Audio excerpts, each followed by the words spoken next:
What is up, Bat Family, and welcome to Batman Theory, where we take a deep dive into comic books, movies, cartoons, and everything in between that has to do with the Dark Knight. Guys, before we get into today's episode, I'd really appreciate if you guys subscribe to the channel.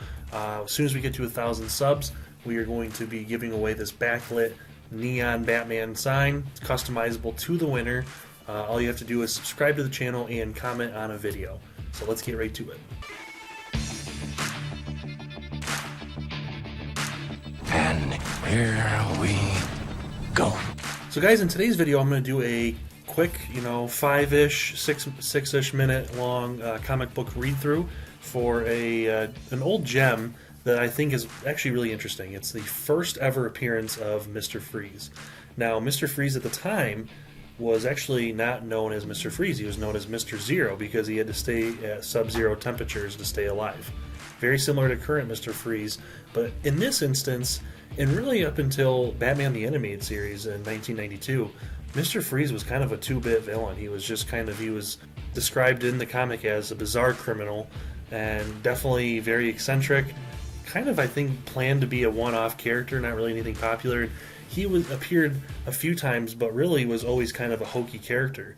It wasn't until Paul Dini in the episode Heart of Ice from Batman the Animated Series really gave him some life, gave him and fleshed out a really great backstory with his wife Nora Freeze, who's suffering from a terminal illness, and it really gives him a good villainy backstory. But let's get to it. So in this comic book issue, it's actually late at night, it's midnight, and we're in Gotham City, and an ice cream truck pulls up. In the truck pops out Mr. Zero, not Mr. Freeze, and he's got a couple henchmen with him. He ends up using his freeze gun, and an incredible solution squirts from the secondary barrel of the gun. So what it does is the first part of the gun shoots out a lot of heat, and then the second part shoots out an icy beam. So it makes an intense amount of cold, which produces this phenomenon which allows him to break into vaults. They see the bat signal go up, and they get out of there as quick as they possibly can. All of a sudden, flying in on jet skates, which is just amazing. Guys, by the way, this is in the Silver Age of comics. This was written and illustrated in February of 1959. So this was smack dab right in the middle of kind of the hokey time for Batman. Him and Robin were on a lot of zany adventures. They went into space. There's not a lot of violence in these ones. It's definitely much more toned down in the Silver Age of comics.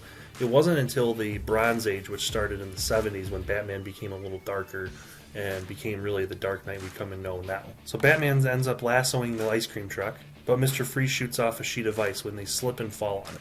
Mr. Zero, I should say. I'm sorry, I keep calling him Mr. Freeze, and for the sake of this, I'm going to keep calling him Mr. Freeze because honestly it's just easier.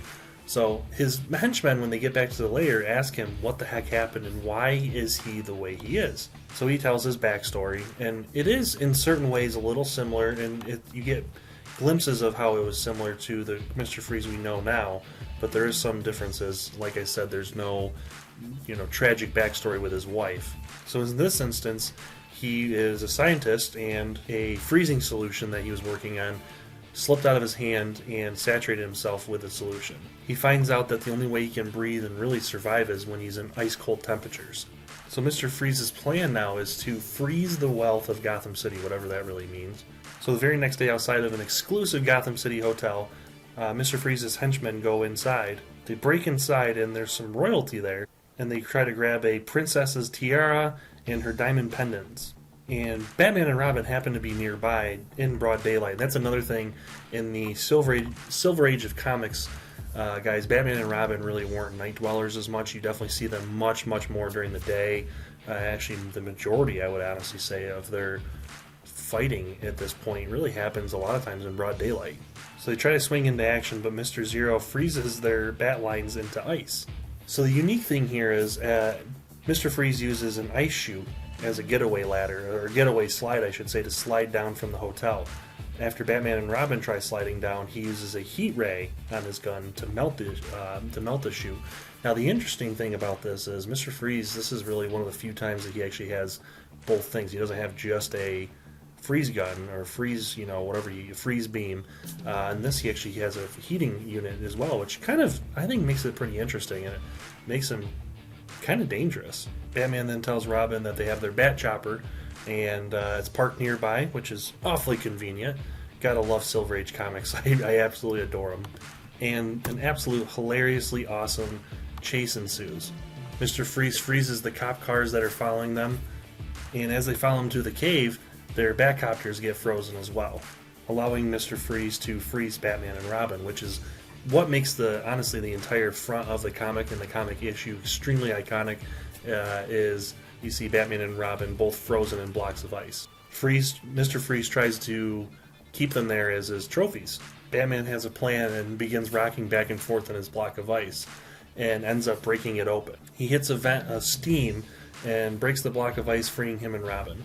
After a quick fight, Mr. Freeze is subdued because he needs his cold, and the steam is making it so he feels like he is going to die.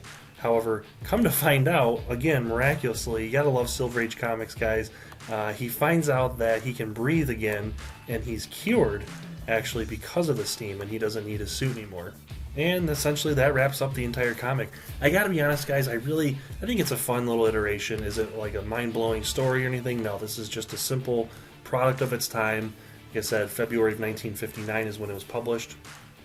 But it is interesting to see that they did take some of the characteristics of Mr. Freeze, or Mr. Zero, I should say, and turn it into what we know now as Mr. Freeze. However, I will say I definitely prefer the Mr. Freeze we get now. And I do hope that one day we get a good version in a Batman film, and not what we have gotten in before. As much as I love Arnold. What killed the dinosaurs? The Ice Age! Yeah. Alright guys, have a great day. Thank you so much for watching, and until next time, I'll see you then, and stay safe.